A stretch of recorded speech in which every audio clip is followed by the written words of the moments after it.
Any leadership that teaches you to depend upon another race is a leadership that will enslave you. Any leadership that teaches you to depend upon another race is a leadership that will enslave you. They gave leadership to our foreparents, and that leadership made them slaves. But we have decided to find a leadership of our own. You know. Not your average nigga, I'm a god out the hood. They can't downplay me, I came up, I'm elevated. I ain't gotta say too much for them to know I'm coming for what's mine. You know they see me in my presence, say they see how I'm coming. Young, but you not just gonna finesse me like you did my peoples. Then back when you said they was emancipated. This ain't that. Your head too big, you feeling yourself. The game wasn't fair, you had the advantage, we wasn't educated. I don't look at you people the same. Nah. Your worst nightmare, my skin tone about them chains. Yeah. Not no circus lion, son, I can't be tamed. You gon' have to kill me, pussy, Toby ain't my name. Y'all still want us think our history started when we were slaves? What? Come on now, talk about them pyramids we made. I was chosen by that man, you know y'all just been running game. The nerve of you acting like...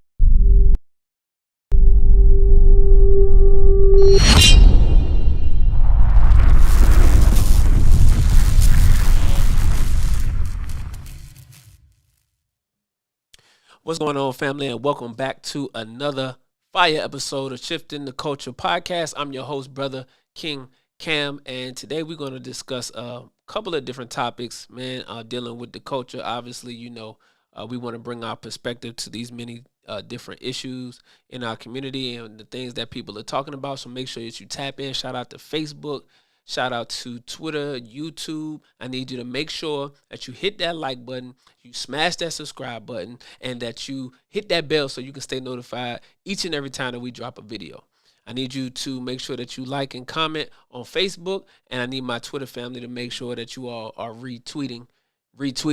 So we want to get into some of the latest trending news and topics, but first we want to start the show off by giving our condolences to the Murder Inc. family, to Irv Gotti and his family, Chris Gotti, you know, and everybody who's been affected by the recent passing of our brother. You know, I was watching one of the Drink Champs interviews. I think it was the first one that Irv was on. And y'all correct me if I'm wrong, but Irv Gotti and Murder Inc., I think they had like a 52-week run at number one. 52-week run at number one, meaning a number one song 52 weeks straight, which is a whole year straight. So, you know, all of those Ja Rule and Ashanti hits, all of those ones that you can think of in the 2000s that we was jamming to, bro, that was the work of Irv Gotti, DMX work, Jay-Z work. A lot of that was Irv Gotti as well. So, man, may Allah be pleased with our brother, you know. And the reports were saying that he had a previous stroke, and then recently he had another stroke. He also talks about in interviews how he had been living with diabetes for a number of years. And this is why it's so important for us as black men to seek medical attention and to get our regular checkups. Because for whatever reason, we got an engram. When something is wrong and something isn't actually working right, feeling right, we kind of shrug it off and keep going. No, brothers, we got to go to the doctor. We got to go to the doctor, family. Because what happens is small problems end up big problems because we didn't go and get them taken care of early. See, early detection is the key. Diet is the key.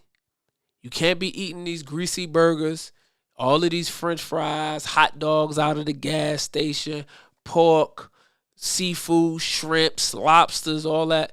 We can't be continuing to eat all of that and then think that we're going to have a healthy and prosperous and productive life. Smoking cigarettes, smoking Black and Milds, smoking weed, drinking liquor, like this what we doing on a weekend basis, if not a daily basis. We doing these different things, destroying our bodies. And destroying our bodies leading to early deaths, early demise. Man, DJ Unk, 54 years old, 50-something years old. Irv, 54 years old. Like, Rich Homie, 30-something years old. the list goes on of young black men dying. Not old black men, not 90-year-olds, not 95, not 100-year-olds, but young black men dying simply because of drugs, poor diet, not exercising, and just destroying our bodies. So, man, go get that checkup. Get your yearly checkup. Get your yearly checkup, brothers. There's nothing wrong with that. I know y'all conscious now, so y'all not going to the doctor, but you can be conscious and still be aware of your health. That's part of being conscious. Conscious is being aware. So you need to be aware of your body. Now, don't let these people put anything in your body that you're not aware of. But you can go and get checked. You can go and get your blood drawn. Let them run the test on your blood. See what's happening with you. Let them check your sugar. See if you've been eating too many sweets. Because see, that's my problem. I like to eat a lot of sweets, but I know how to manage. You understand? Because I'm conscious of the fact that too many sweets, too much sugar in the blood can lead to diabetes. So I'm conscious of the fact. So I substitute, right? So, but you got to be aware. You got to know these different things. Fasting is important. Stop eating so much. I just posted this on Facebook. People do everything to lose weight except stop eating. We got to stop eating so much. So the fast is very important. Most Honorable Elijah Muhammad taught us like this. You need to fast 3 days. No food, just water, coffee, or tea for 3 days each and every month.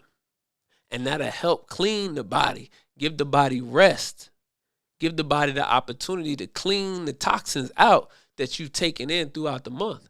And then working on that diet. You got to get your navy bean soup. That's essential. You got to get your navy bean soup. You got to stop eating pork. That includes bacon. I know some of us like to say we gave up pork but bacon. I don't know how you give up pork but you still eat bacon, right? So you got to give it up in its entirety. We got to stop drinking liquor. Got to stop smoking cigarettes. These are all these different poisons and chemicals and toxins that you're putting into the body. And then we wonder why the body don't function right. So I say all of that to say, let what happened to our brother Irv Gotti, take that situation as a learning opportunity for us to do what we need to do and to make sure we stay on top of the game, stay on top of our business. All right. So you need to get checked. And another thing, and I'm done with this health piece after this. Another thing, brothers, you got to go to the dentist. You got to go to the dentist. You're supposed to go twice a year. Get your teeth cleaned twice a year. Go to the dentist, bro. If you get insurance, not if you get insurance, and then go to the dentist, bro. You should not be walking around with crusty yellow teeth, calluses growing in between your teeth because you don't floss. Like, we got to get it together. Black men, you got to get it together. Grooming yourself is important. Part of the grooming is going to the dentist, going to the doctor, obviously making sure that you keep your hair cut nice, or if you got braids, whatever the case may be, locks, you keep the retwist, get your line up, your edge up, make sure, you know what I'm saying? I'm gonna do a series. Maybe I'll do a series of videos around appearance, personal appearance and hygiene for black men, because some of us be slacking. Some of us really be slacking. All right, so, but man, R.I.P. to Irv Gotti, man. So, our brother 19 Keys, man, shout out to that brother. You feel me? Shout out to him. He was just recently on the Breakfast Club, you know, which is definitely a good look for the culture. It's definitely a good look. Definitely a good look for the culture. And the reason why I say it's a good look for the culture, right? The reason why I say that. They can never.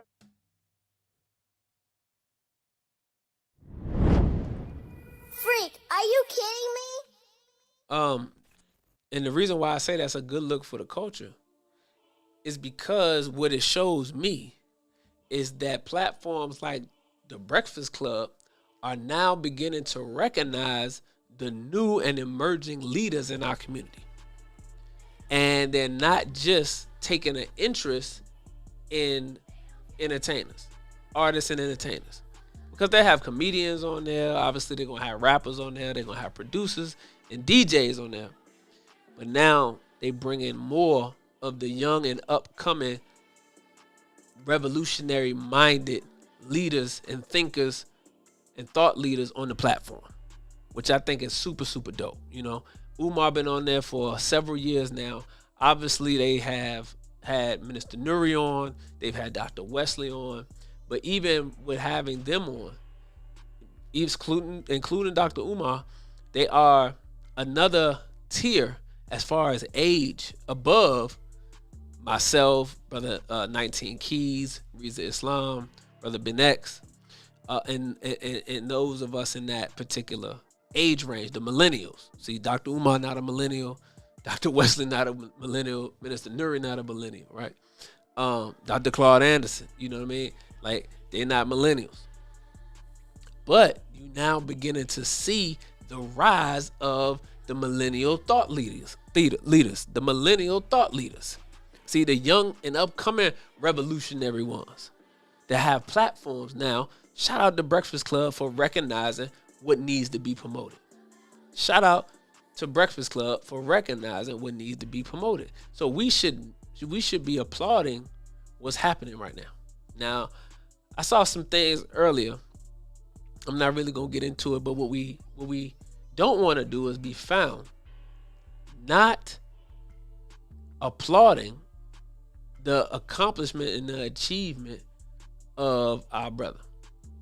And whether it's him, whether it's anybody else, man, this is a dope moment.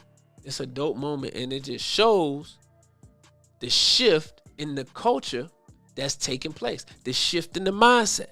He went on to talk about high-level conversations. I'm going to actually watch the whole interview in its entirety tomorrow. Watch the whole thing. But I thought it was dope, man.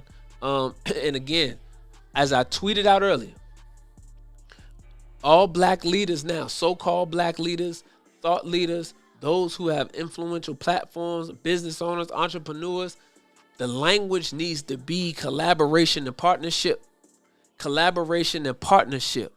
That's the way that we need to be talking. That's the way that we need to be thinking. Those with a larger platform need to think about connecting and partnering with those with a smaller platform to help raise them up, because we need multiple people that have large platforms. Black entrepreneurs need to be thinking about how they can partner with black influencers and black brands so that we can begin a collaborative movement amongst ourselves so that we can circulate the dollars back into the community, because some black influencers are receiving sponsorship dollars. So if you're receiving sponsorship dollars from these multi-million-dollar corporations who have participated directly or indirectly in our oppression, in our enslavement, our ancestors, our forefathers' enslavement, we as the descendants should now take that money that's coming to our hands through sponsorships. How do we redirect that back into the community? How do we redirect that back into other black businesses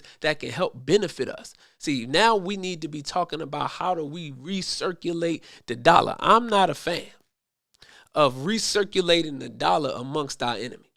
Just not a fan of doing that. So when I hear about Walmart, Target, Costco, any of these big box stores or any of these retailers who we circulate our dollar to, spend our black money with, and help to enrich them, I'm not a fan of continuing to do that. The mindset that's going to be progressive today, the mindset that's going to take us into the next level of liberation, because it's time now to get out of the liberation struggle and just be liberated. I'm going to say that again. It's time to get out of the liberation struggle, and it's time to be fully liberated. So we don't have time to play with this thing no more. So now we need to shift the conversation less away from fighting the enemy and struggling with him, and taking our money and recirculating it amongst our people so that we can develop our own ecosystems. I said this last week. We have to develop our own ecosystems so that we can uplift one another. So the conversation between those who got influence, business owners, influencers, black brands, We got to be talking collaboration. We got to be talking partnerships. So shout out to 19 Keys for everything that he's doing in the community and the Breakfast Club interview.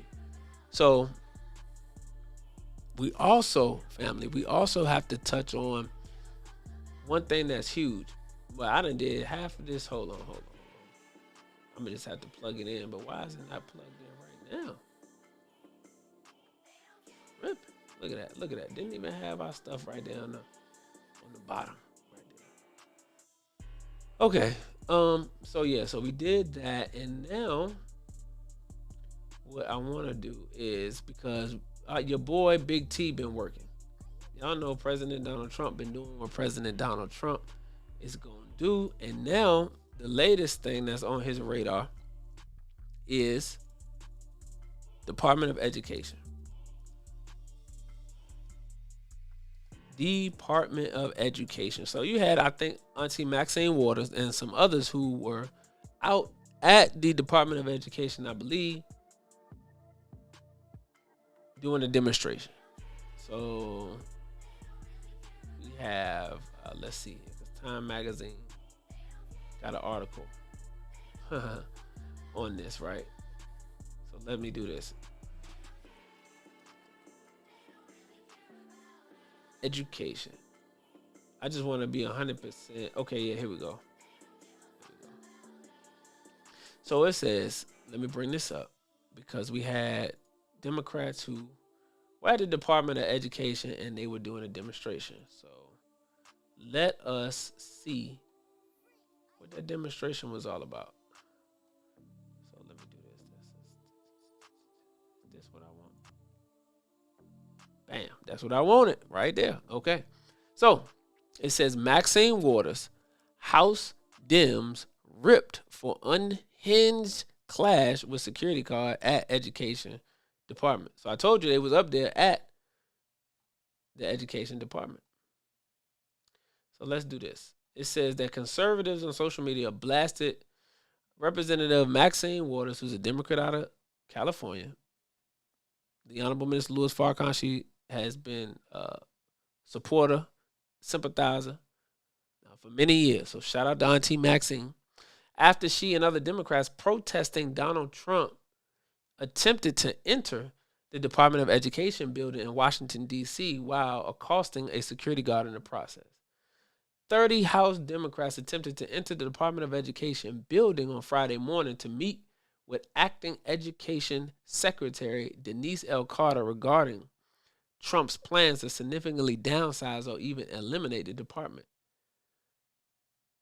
So you have Democrats who were trying to go into the White House, or go into the Department of Education, rather, and speak with the sitting Secretary of Education about what Trump planned on doing. Here's another one from the New York Post. Let me get this out of the way. Okay. House Democrats barred from entering Education Department as rumors swirl its next on Trump's chopping block. A handful of Democrats were barred from entering the Department of Education's D.C. headquarters Friday after President Trump talked up plans to bypass Congress and unilaterally close the agency down.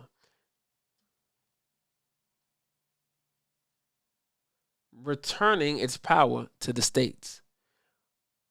Representative Mark Takano, Democrat out of California, and 95 of his fellow partisans had demanded an urgent meeting Thursday with Acting Secretary Denise Carter before taking matters into their own hands Friday, only to be halted by security who locked the building doors, a congressional aide told the Post.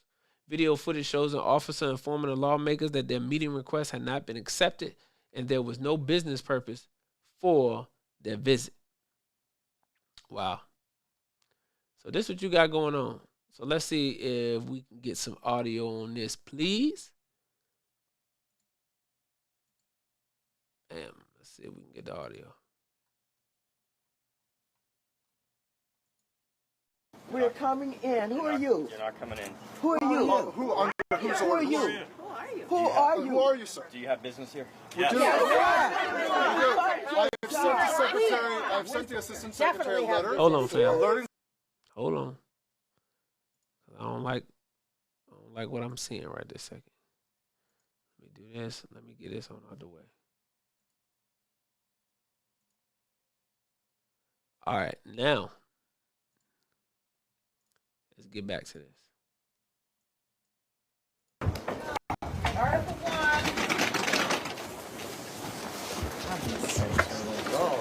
Right now. Okay. We're coming in. We're coming in. We're coming in. Don't lock the door. We're coming in. Who are you? You're not coming in. Who are you? Who under whose Who are orders? you? Who are Who you? are you, sir? Do you have business here? We do. I've sent the assistant secretary a letter alerting her that we would be here today, and we've asked her for a meeting. Yeah, I don't know that that's been accepted, so until that's accepted. Who are you? And what do you do here? What do you do here? Security responsibility. Get out of the way. We pay for your job. We pay you. We're members of We pay you. Nobody has accepted a meeting. You are. We haven't heard that from the secretary. We haven't heard that from her spokesman. I'm relaying that. You are not the spokesman for the department. You are a security guard. Can you identify? We're members of Where's your badge? Where's your badge? We Where's don't your have any ID? identification. Where's your ID? Where's your ID? We are not. It's not good enough. We are not a threat to security. We're members of Congress, and we want to ask a question.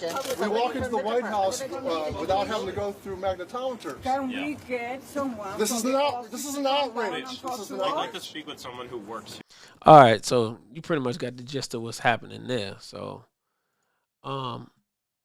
yeah, family. So that's what's going on now because Trump is saying get rid of the Department of Education and let's give all of the power back to the states. And people don't like that. People don't like that. So let's get into what Trump is looking to do with this Department of Education. So let's see.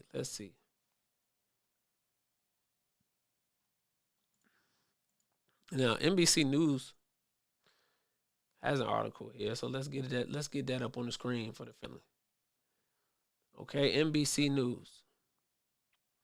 It says White House preparing executive order to abolish the Education Department. White House preparing executive order to abolish the Education Department. The White House is preparing an executive order to eliminate the Education Department, two sources familiar with the plans told NBC News. President Donald Trump cannot unilaterally abolish a federal agency without the approval of Congress. The planned order follows years of campaign promises from Trump to abolish the Education Department, which was established in 1979 during President Jimmy Carter's administration. In September 2023, Trump posted a video to social media saying, "One other thing I'll be doing very early in the administration is closing up the Department of Education in Washington, D.C., and sending all education and education work and needs back to the states." He said earlier in the video, in total, American society pours more than $1 trillion a year into public education systems, but instead of being at the top of the list, we are literally right smack, guess what, at the bottom. The Republican Party adopted Trump's proposal, which was an idea also pushed by Project 2025 in its platform last summer. The department says its elementary and secondary programs serve more than 50 million students in about 98,000 public schools and 32,000 private schools. It also provides grant, loan, and work-study assistance to more than 12 million post-secondary students, it says. Becky Pringle, the president of the National Education Association, a major labor group, warned in a statement Tuesday that Trump's coming order would hurt students and families, especially in vulnerable populations. If it be a reality, Trump's power grab would steal resources for Our most vulnerable students explode class sizes, cut job training programs, make higher education more expensive and out of reach for middle-class families, take away special education services for students with disabilities, and gut student civil rights protections. She said, Americans did not vote for and do not support ending the federal government's commitment to ensuring equal educational opportunities for every child. Republican support for eliminating the department started soon after it was founded, with President Ronald Reagan advocating for dismantling it. Republicans in Congress have not been able to pass legislation to do so, however. So as you hear in this article, there's a idea coming out of Washington, D.C. that, hey, let's get rid of the Department of Education.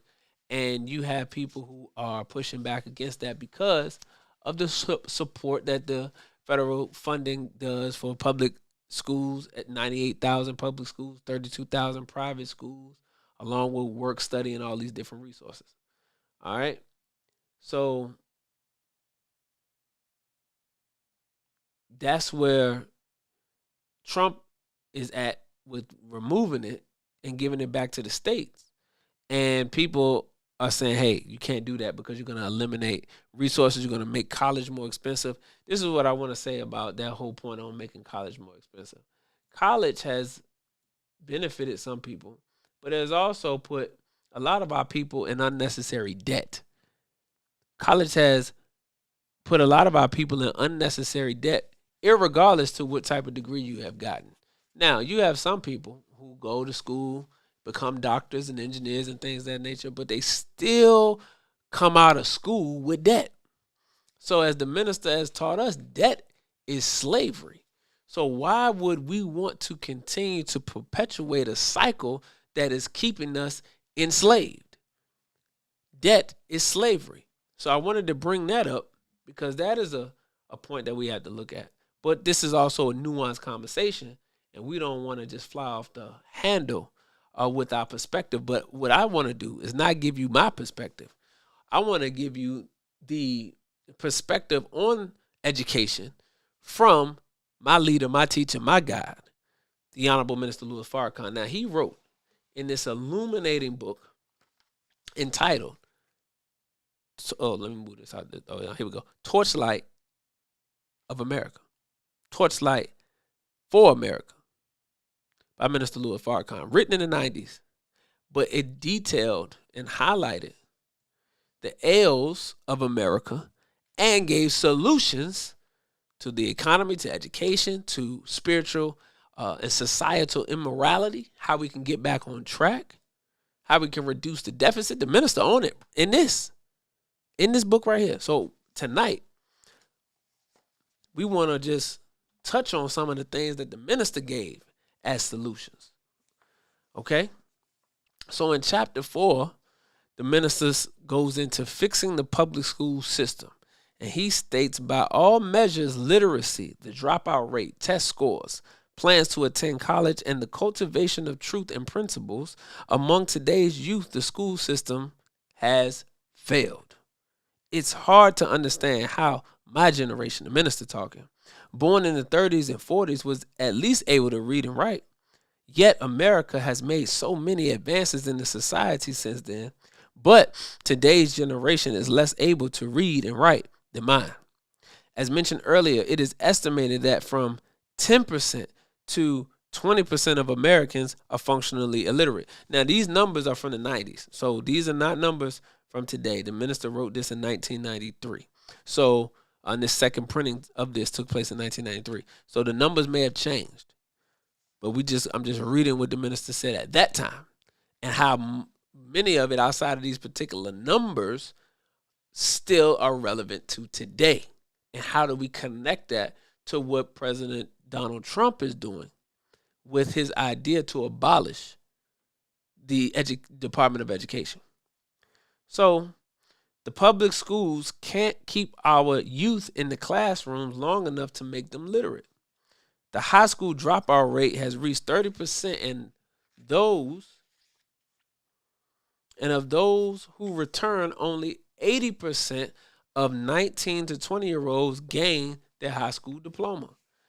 Today's students cannot point out on a map the countries that are in the news shaping the course of world affairs. Many of today's youth cannot read well enough to perform the basic functions of entry-level jobs.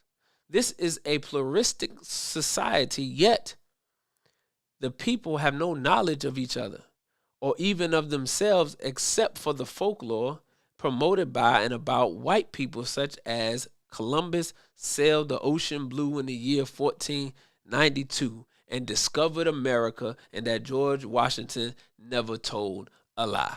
And that in and of itself is a lie. We know Christopher Columbus, a half original man, did not discover America, but he found or ran into America in his travels and found that there were native and indigenous people in America when he got here. And that was the report he gave back to England, back to the Europeans.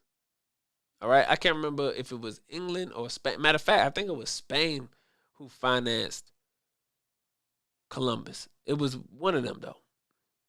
Either way it go, he went and took it back to his fellow Europeans, Spaniards, and he never discovered America. Now, and of course we know George Washington never telling a lie. Come on now. We understand. This is why the society is like it is. This is why education is not, the school system is not producing what we want them to produce, because nobody wants to be honest. And that's what this is about. Establishing society on truth, or establish a nation and society of people on falsehood. What are you going to be able to produce if your foundation is faulty? And lies and deceit is default, automatically not going to last. And that's what you see happening right now. So, education is vital to each individual's life chances and the quality of the society as a whole. There's a direct relationship between having a high school diploma and one's ability to get a job and to secure one's future financially. A young adult between the ages of 25 and 34 is more than 2 to 5 times more likely to be unemployed if he or she does not have a high school diploma. This means that if young adults do not at least gain a high school diploma, his or her chances for surviving in the society are severely crippled. If America does not wake up and recognize the consequences of perpetuating the current system of education, then the country's fate is sealed. You have to fix the educational issue that revolves in America. You have to do it. You have to fix it. So what does the minister say? He says solving the problems in public schools is not so much an issue of adequate funding as it is an issue of establishing the right priorities and following the successful models right in our midst, as evidenced by the record of some private schools, Catholic schools, schools in wealthy communities, and others, including the Muhammad University of Islam. So what the minister is saying is that the Department of Education and the whole of education in America should pattern themselves after wealthy schools, after Catholic schools, after some of these private schools, after Muhammad University of Islam. Why? Because they produce results. And not only do they produce results above and beyond. What is the difference between Muhammad University and the public school system? What's the difference between the Catholic schools and the public school system? Why is it that people that graduate from the public school system are barely making it by, can barely read and write, can barely point out the countries on our map? And when you are in conversation about global and international affairs, people that have come out of public school don't know what's going on. That's not all of us, because some of us who went to public school, we do know what's going on. But for the majority of our people, that's the case. So we have to ask the question, what is the difference between Muhammad University, these Catholic schools, some of these private schools, and their ability to produce students who excel above and beyond, who are able to graduate at 16 years old and attend college, are able to graduate at such early ages and enter into college, while these public schools are producing children who go into college in their late teens, who sometimes have to be held back a year. Sometimes even after all of that, they don't even go to college. What's the difference? What's the difference? So the minister said, what is the purpose of education, or the purpose of education? Let's deal with what education is supposed to be as opposed to what it is in America. One of the things that separates man from beast is knowledge. Knowledge feeds the development of the human being so that the person can grow and evolve into divine and become one with the Creator. It's not one's maleness or femaleness, being black or being white. Rather, it is our growth and reflection of knowledge that distinguishes us from the lower forms of life. Education is supposed to be proper cultivation of the gifts and talents of the individual through the acquisition of knowledge. Knowledge satisfies our natural thirst for gaining that which will make us one with our Maker. So, true education cultivates the person, mind, body, and spirit by bringing us closer to fulfilling our purpose for being, which is to reflect Allah God.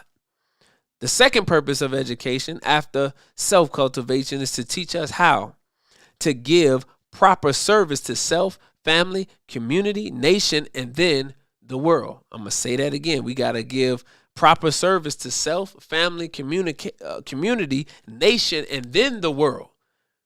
See, self, family, community, nation, then the world. Everybody else is last on this totem pole.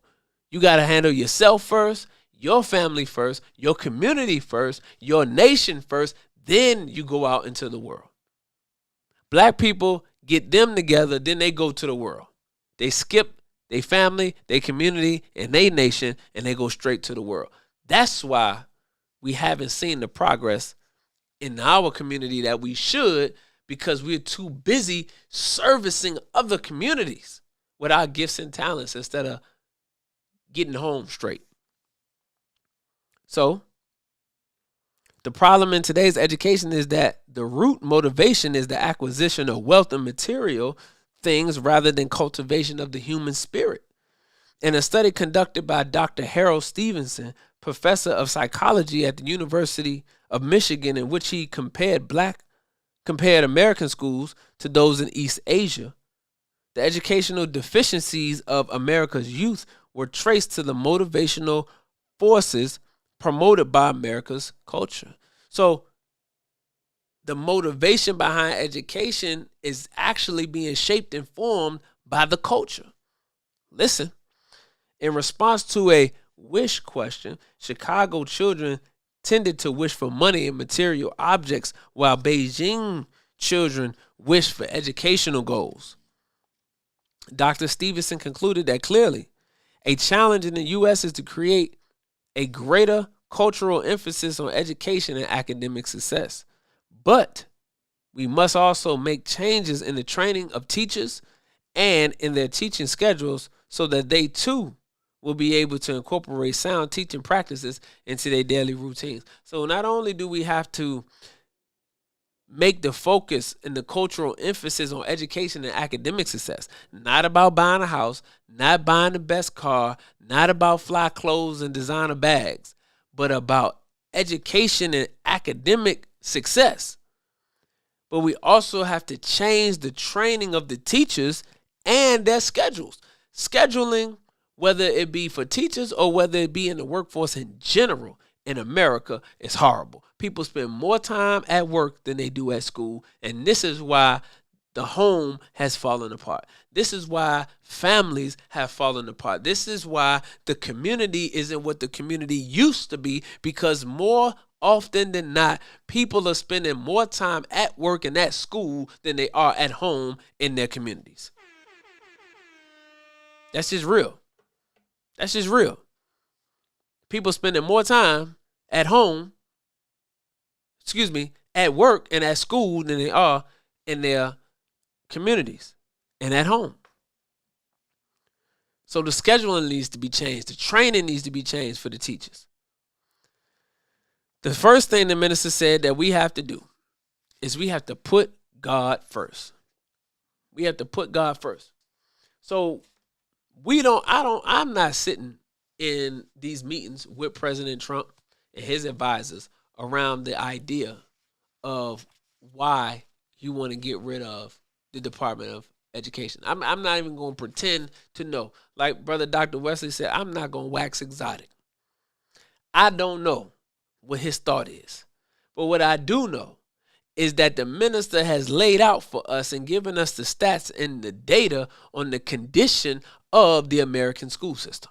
And if I was to look it up right now, we would have comparable numbers here for 2025 of the American school system that has not been able to produce those who are able to sit at the table and sit in the room and be on the same page with some of those other graduates from other countries, whether it be from China, Japan, Asia. When you look at those who make the most money, because America's focus is about money and wealth, yet they don't make the most money. You have East Indians and you have Asians who make more money than Americans do, but their emphasis is not on money. Their emphasis is on education and academic success. So what does that tell you?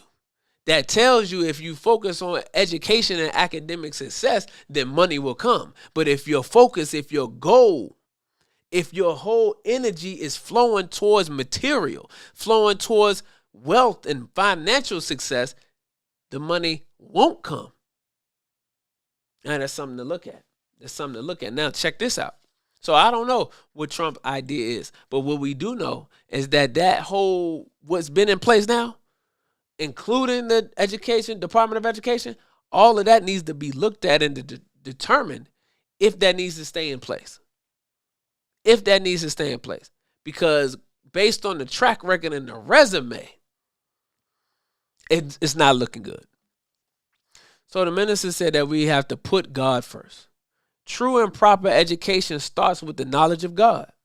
And yet God is taken out of the schools. It is ridiculous that the school day does not begin with prayer. God is the author of all knowledge. So why should he be taken out of the schools? Recognition of God is the proper beginning point for understanding every discipline. If we cannot honor God, the supreme teacher, then how can the children honor their teachers? We have this thing all backwards. You don't pledge your allegiance to a flag, which is merely the symbol of a nation. You pledge allegiance to God and you work for your flag and country. A while ago, I coined the phrase, he who gives the diameter of your knowledge prescribes the circumference of your activity. If you gain a limited knowledge, then you restrict the possibilities of what you can and will achieve. The capacity of man's brain is infinite. Therefore, the greater one's knowledge grows, the greater becomes one's sphere of activity until it encompasses and reflects mastery of self and mastery of the universe. The knowledge of God is infinite. I would argue that leaving God out of the schools limits our education and confines the scope of what we are equipped to do and achieve. As an example, in the recent movie of Malcolm X, we saw a young man who looks like many young men today, except that he rose from a low life of crime and ignorance into the man who a great many now admire. Malcolm rose to his heights because he was taught the knowledge of God, self, and others by the Honorable Elijah Muhammad. Because Malcolm was taught outside of the sphere of white supremacist teaching, he never lost a debate, even against the most learned of society, and even though he had just an 8th grade education. God was present and foremost in Malcolm's true education, and this is why he achieved what for others would be an impossibility. And it's a great example that the Honorable Minister Louis Farrakhan uses, because you could use the Most Honorable Elijah Muhammad, who only had a 3rd grade education, or you could use Malcolm, who only had an 8th grade education. Yet these are men of wisdom, divine wisdom that these men have and held. So when you look and study the life of Malcolm, it was his study of the word of God and the knowledge of God which allowed him to surpass those who had PhDs, master's degrees, doctorates, and who were the upper echelon of academia. He could whoop all of them in a debate. Why? Because he had the knowledge of God. Why? Because God was on the forefront and at the foremost of his life and education. It was the foundation of his education. So if this current system of education that exists in America is going to continue to leave God out of the schools, who is the supreme teacher, then we have to take a look at the idea of removing that type of component in our school system and replacing it with something better.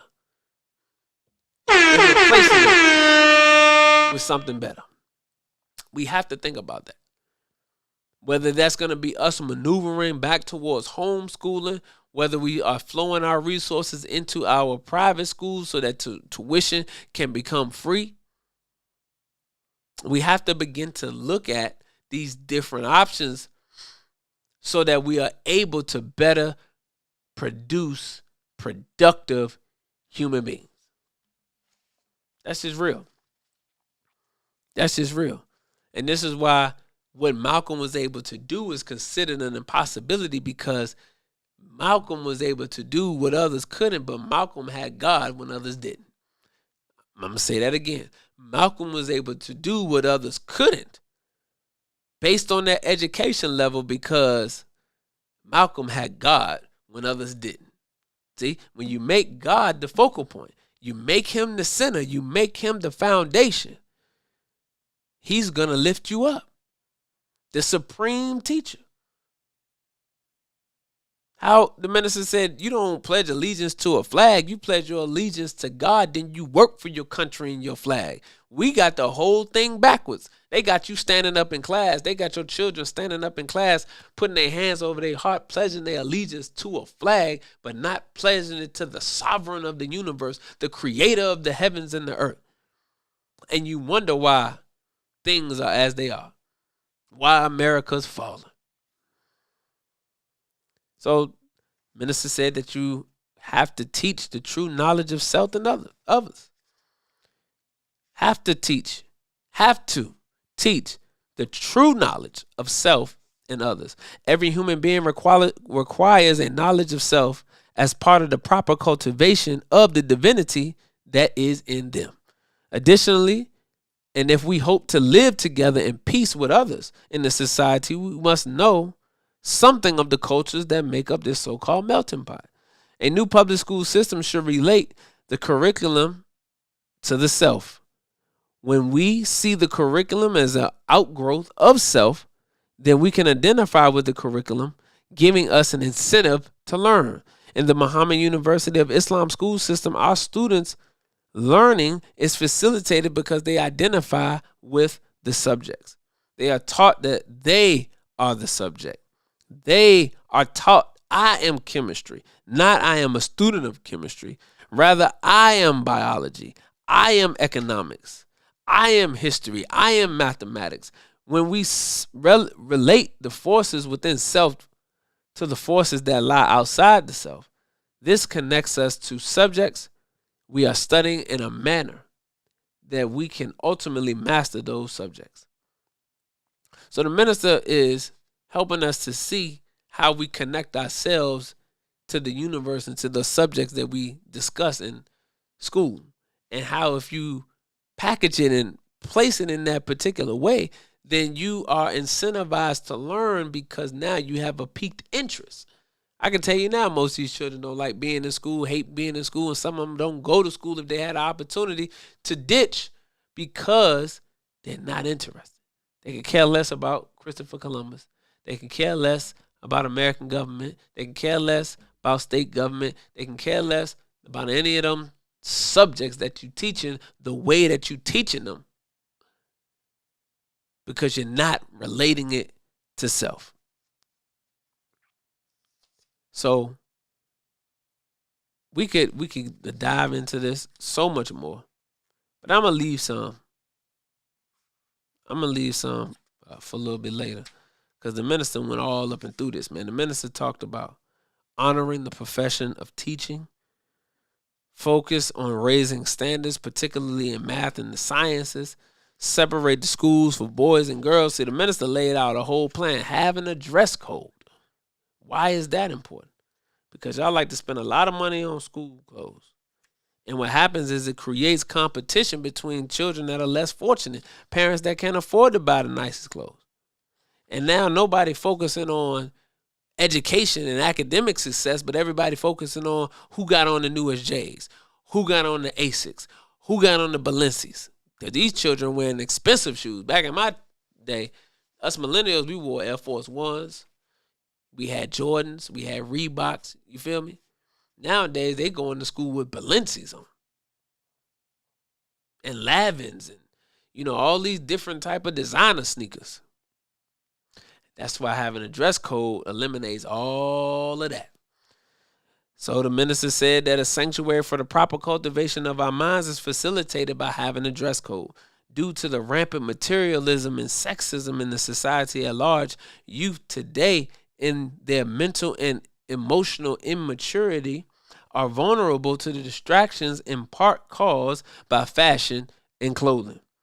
It's not that fashion and makeup and clothing of themselves are bad, but their primacy as factors in young people's lives must be put in check if we hope to give youth proper schooling. Having a dress code is a way to minimize class differences and focus the child's attention on learning. A dress code also promotes uniformity and can be a help in teaching young men to be brothers and young women to be sisters. Black women, you have to be known today as one of the righteous so that when you walk in this maniacal society, you will be free from harm's way. Maniacal society, you will be free from harm's way. A dress code is a protection for you and that you gain the peace of mind knowing that others have to conform to a code as well as yourself.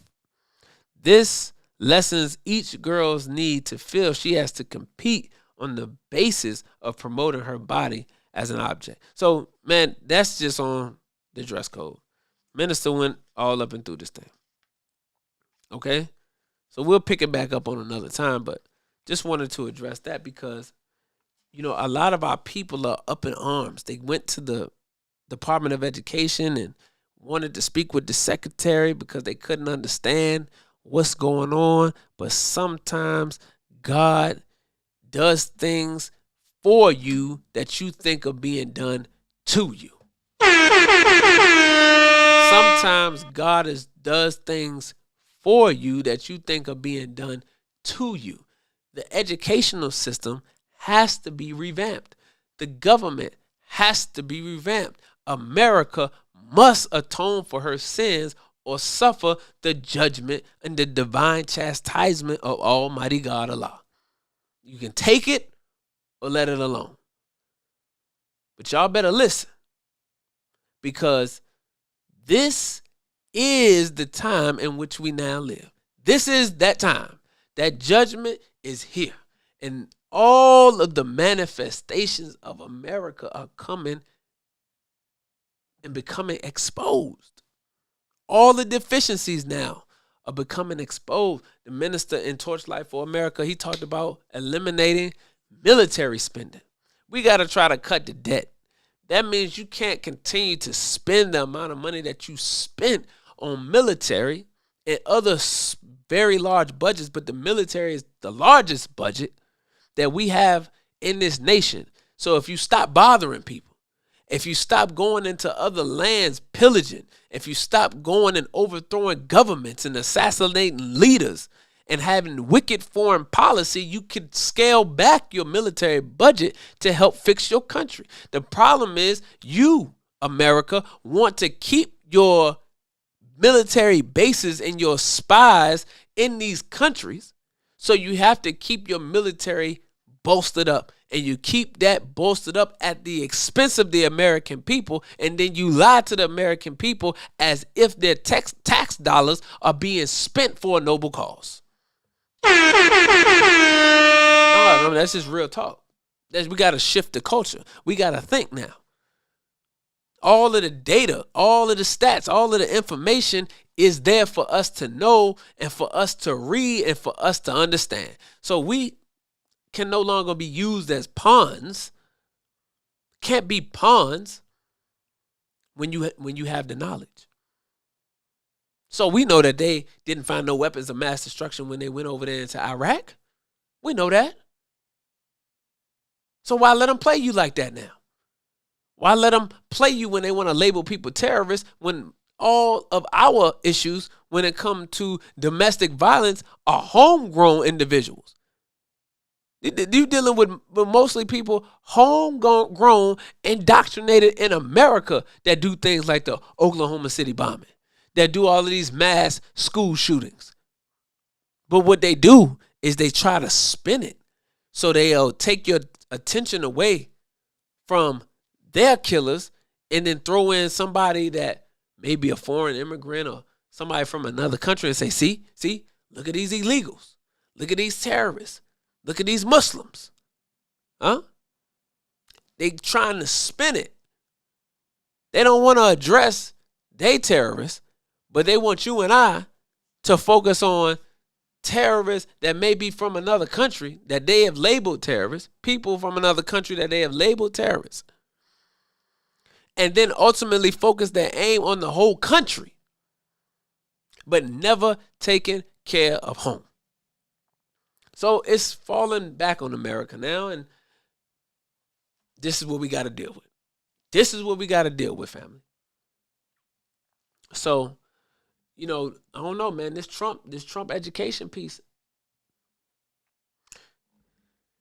This Trump education piece may be something that we need. Look, I gotta just talk. Head shifting the culture. We deal with black people and our people, and I know that the public food system has not done anything of good for us. I know you can go to school and you can get you a hot meal. I know you can go to school. You can have some place that's warm, safe for the most part, clean, right? But they don't give us the up-to-date books. We don't have the up-to-date technology. We're not up to par with the best schools in the country. The education is built on falsehood and lies, tricks and lies, tricknology. That's not going to function today. That's not going to function today. See, the most honorable Elijah Muhammad said, a nation or a kingdom that's established on falsehood does not have the ability to last in a universe of truth. So America's not going to last in a universe of truth because she's not established on truth. And we in the black community, we have to take knowledge of self more important. We coming around now, but we have to have knowledge of self and knowledge of God. And when it comes to this education, we, black parents, have to be more hands-on. We, black parents, have to take back control of our children's education. Don't send them to these places and allowing the teachers to handle their education because you off working. I understand bills have to be paid, but our children's future is at stake. Our children's future is at stake. And if that means anything to you, then that means we got to buckle down and we got to get to the business. Education was important when I was growing up. And when I mean it was important, not that you went to school and you got an education. I mean, your parents were involved, heavily involved. When I got home from school, my mother was like, where the homework at? What you got to read? And I sat at that table and I read. And she made sure that I read, and she helped me with my reading.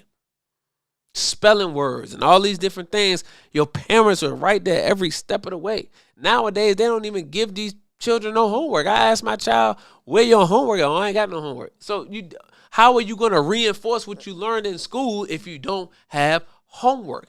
This is the problem. We got away from what works because we gotten technologically advanced, and somehow the technology went forward and we scaled back on homework. I don't understand. You can give homework through the computer, but you still need assignments. You still have to have homework. And that's not saying that teachers don't give any, because teachers do give homework. My point is, it's not as emphasized as it used to be. And this is why you see a decline. There are many things that our children in this generation are very, very good at, very brilliant. But I'm telling you right now, they can't mess with the millennials. I'm going to tell you right now, you can't put a 17-year-old, 16, 15-year-old and can't rock with no sharp millennial. No, sir. You can't mess with no sharp millennial because we've been through too much. We done had the best of both worlds. We grew up with technology, but we grew up without technology. So our ability to use technology is there, especially if you constantly stay on it. But also our ability to think outside of the box, our ability to problem solve, to critically think is there as well. So y'all can't mess with us. I tell my children all the time, they can't mess with me. And now they nice with the phones and all that, but they can't mess with me. I'm smoking them in social media. I'm smoking them in book reading. I'm smoking them in everything. They can't mess with me. I don't think it's, unless I don't even know. You got to be pinky in the brain if you think you're gonna mess with me. When I'm talking about these YNs, these youngins. You know what I mean? Because they so heavily reliant on technology. And they don't take education serious and academic success serious. So we got to get back to that. So, man, I appreciate you all for tuning in tonight, for shifting the culture. Shout out to the family. Shout out to the comment section that's blowing up. Appreciate y'all. We appreciate everybody who always comes and checks out Shifting the Culture podcast. We appreciate y'all for watching this latest episode as we discuss Donald Trump removing the Department of Education, 19 keys, recent interview on the Breakfast Club, the passing of Irv Gotti, music mogul, legendary hip-hop producer. We covered all of those topics tonight. And we'd love for you to subscribe to our YouTube channel, but also make sure you subscribe and follow and download us on all of your streaming platforms where you receive your podcast. Because we on Spotify as well. We on Apple Music as well. We want you to become a part of our community. So go over. If you're not already have us in your Apple Podcast playlist, you need to put us in your Apple Podcast playlist, family. This is what we asking you to do. And last but not least, we need a man that's producing a book like this, A Torchlight for America. A man that has put in 60 plus years of service on behalf of black people. A man who has been ill spoken of. A man who have been unfairly targeted. A man who has been ridiculed. I'm talking about the Honorable Minister Louis Farrakhan. A man who has sacrificed his life and his family to teach us wisdom and to teach us knowledge and to free us mentally so that we can free ourselves physically. It's Savior's Day season, family. And we raising some money for the Honorable Minister Louis Farrakhan. So my goal is $1,000 and I need your help. We're about $600 short of our goal. So I have the link in my Instagram bio. All you have to do is click the link. It says Savior's Day right up there. Savior's Day gift. Click the link and donate whatever God has placed on your heart to give. Whether it be $5, you can put 5 on it. Or you can donate 100. You can do what you want to do. Shout out to my good brother Cyrus Harbin. Looked out for the cookout. We appreciate your donation, black man. Appreciate your donation. And you know, man, everybody who donate, man, we want to get a shout out for you. I want to get a shout out for you. Now, it's raining like a mug outside. What I was gonna say. Also, last thing, and we going after this. I want to put together like a panel discussion around the tariffs. Now I know Mexico came to agreement, Canada came to agreement on the tariffs, so I understand that. But I still want to put a panel discussion around the tariffs and those business people who are able to help just give us a little bit more insight as to the tariffs and the potential pros and the potential cons of having those tariffs being placed on places like Canada, Mexico, China, things of that nature. So still working on that, but it's definitely coming soon. All right, family. So we appreciate you for tapping in and rocking with us here at Shifting the Culture Podcast. I'm your host, Brother King Cam, and make sure we see you back in next week. All right, family? Peace. Any leadership that teaches you to depend upon another race is a leadership that will enslave you. Any leadership that teaches you to depend upon another race is a leadership that will enslave you. They gave leadership to our foreparents, and that leadership made them slaves. But we have decided to find a leadership of our own. You know. Not your average nigga, I'm a god out the hood. They can't downplay me. I came up, I'm elevated. I ain't gotta say too much for them to know I'm coming for what's mine. You know they see me in my presence, say they see how I'm coming. Young, but you not just gonna finesse me like you did my peoples. Then back when you said they was emancipated. This ain't that. Your head too big, you feeling yourself. The game wasn't fair, you had the advantage, we wasn't educated. I don't look at you people the same. Your worst nightmare, my skin tone about them chains. Not no circus lion, son, I can't be tamed. You gon' have to kill me, pussy, Toby ain't my name. Y'all still want us think our history started when we were slaves? Come on now, talk about them pyramids we made. I was chosen by that man, you know y'all just been running game. The nerve of you acting like